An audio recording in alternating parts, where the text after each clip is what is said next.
Republicans are rushing to confirm the Supreme Court nominee of a president who is in so much legal jeopardy, even his own lawyers have warned him he could go to jail. For more on this, it's time for a closer look.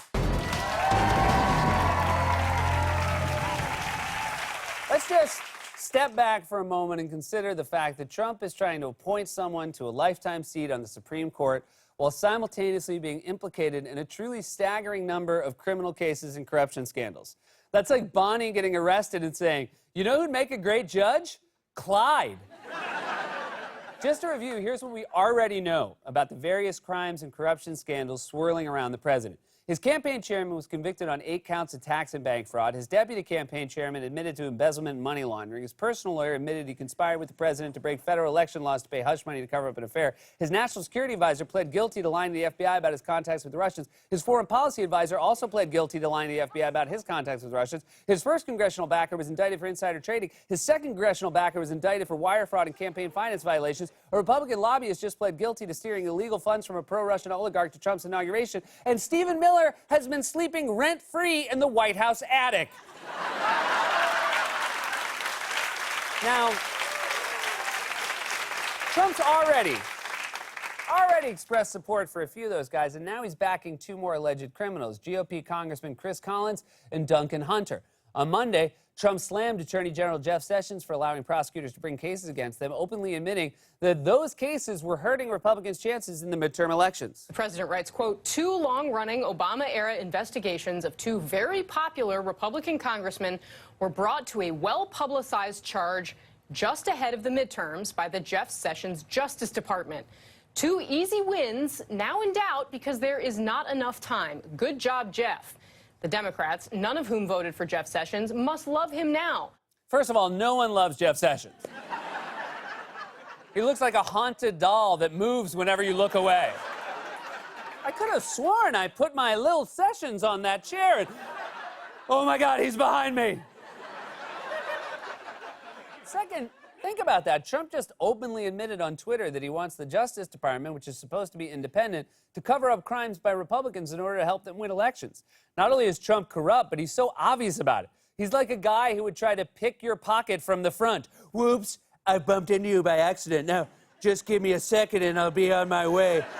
Come on, wallet. Where are you, wallet? In fact, today we got some explosive new details about just how much legal jeopardy Trump's own lawyers think he might be in. Excerpts from famed journalist Bob Woodward's forthcoming book about the Trump White House began to leak out, including one conversation where Trump's lawyer, John Dowd, warned Trump that if he testified in the Russia probe, he might go to jail. Dowd was convinced that Trump would commit perjury if he talked to special counsel Robert Mueller. But Trump, concerned about the optics of a president refusing to testify and convinced that he could handle Mueller's questions, had by then decided otherwise. Trump told Dowd, "I'll be a real good witness." Dowd replied, "You are not a good witness." In fact, the Mueller inquiry apparently looms over the White House every day, to the point where even foreign leaders ask Trump about it. According to the Washington Post, hovering over the White House was Mueller's inquiry, which deeply embarrassed the president. Woodward describes Trump calling his Egyptian counterpart to secure the release of an imprisoned charity worker. And President Abdel Fattah el-Sisi saying, "Donald, I'm worried about this investigation. Are you going to be around?" Trump relayed the conversation to Dowd and said it was like a kick in the nuts. In fairness, every day working in your White House is like a kick in the nuts. Why do you think Rudy Giuliani always looks like this?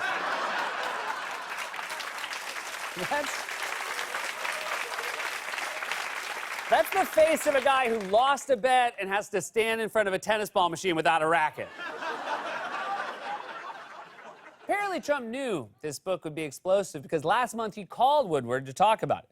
Woodward recorded the call, and as he explained to Trump what the book would be about, you can hear it slowly dawn on Trump that it could be very damaging for him. It's also a difficult time where the political system and you and my business is being tested.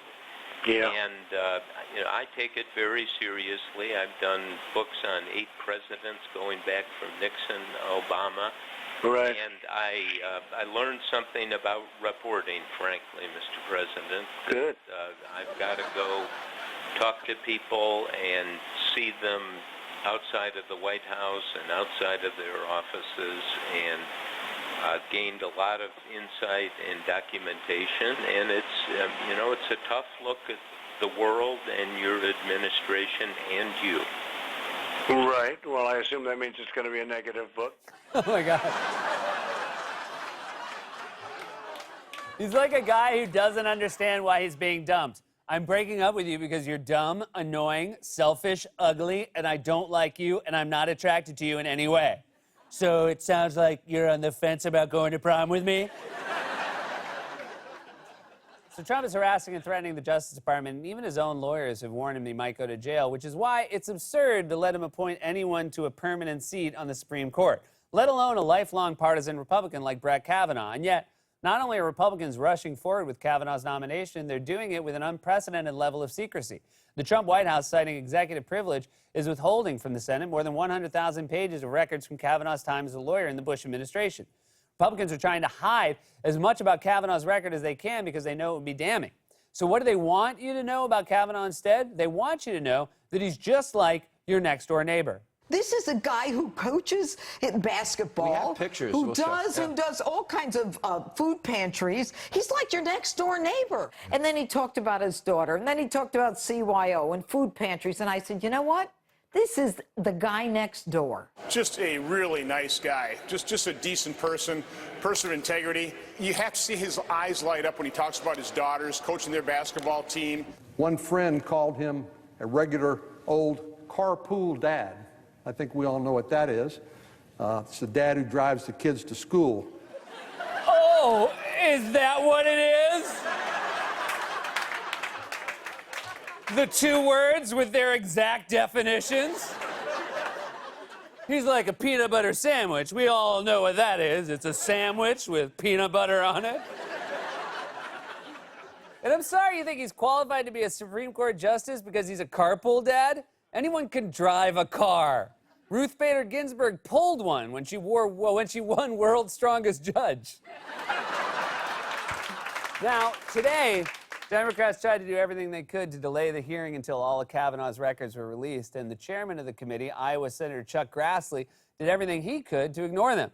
For example, when several Democratic senators tried to interrupt Grassley's opening statement to register their objections, he just shouted over them. We cannot possibly move forward, Mr. Chairman, I with this extend a hearing. very warm We welcome have not to been Judge given an Kavanaugh, opportunity to have a meaningful his wife, hearing on Ashley. this nominee. their two daughters, Mr. Chairman, their I extended agree with my family and colleague, friends, Senator Harris. Mr. Chairman, Judge we Kavanaugh's received many law 42,000 clerks, documents that we haven't and been everyone able else to joining us review last today. night. You know you're not in a good place when you have to scream your banal compliments at the witness. I want to extend a very warm welcome to your wife and your two daughters. I know that you are a carpool dad, which is a dad who carpools.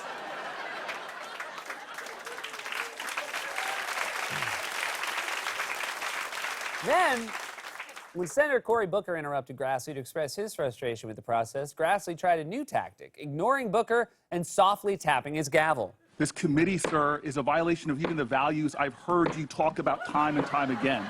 The ideals that we should have. What is the rush? What are we trying to hide by not having the documents out front? What is with the rush? What are we hiding by not letting those documents come out? You've called for documents, you yourself, limited documents. We thought there should be more. We have not received the documents that you have even called for. Oh my God. When Chuck Grassley knocks on someone's door, they probably don't even know he's there. Chuck, how long have you been here? 5 hours. When he tries to kill a fly, it probably takes him forever. Is he calling for order or trying to keep track of his pulse? But hey, Republicans say we don't need to see all of Kavanaugh's records to confirm him to the Supreme Court, and at least they've been consistent. I'm sure there isn't video of Grassley from just a few years ago saying the exact opposite about President Obama's nominee for the court, Elena Kagan. The Senate needs enough time to adequately review the nominee's record in order for the Senate to fulfill its constitutional responsibility of advice and consent. We must get all of her documents from the Clinton Library and have enough time to analyze them so that we can determine whether she should be a justice. Wow. The only thing missing from that clip was Grassley slowly banging his gavel at himself. We must get all of her documents from the Clinton Library and have enough time to analyze them so that we can determine whether she should be a justice.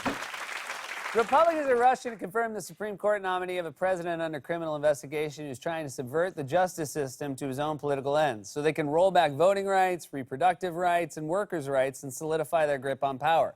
And their only argument is that he's a carpool dad. This has been a closer look.